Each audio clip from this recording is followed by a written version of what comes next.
my name is Gia. In this video, I will talk about traditional craft, especially traditional textile craft.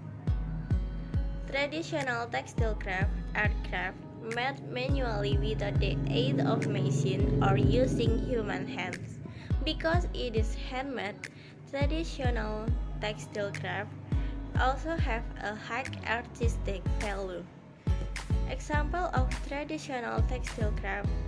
Number 1. Writing batik. Traditional or writing batik is made manually by hand using a chanting and a wax brush.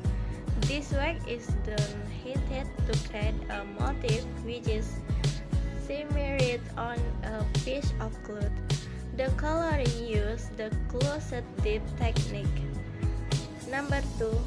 Weaving craft. Weaving crafts are fabrics that are traditionally made from yarn using human hands and wooden tools.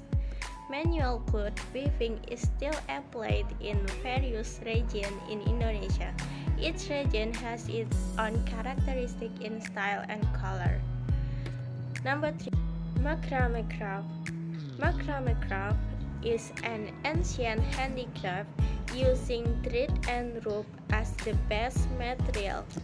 Macrame are made by tying ropes or threads to form interconnected knots to produce a craft.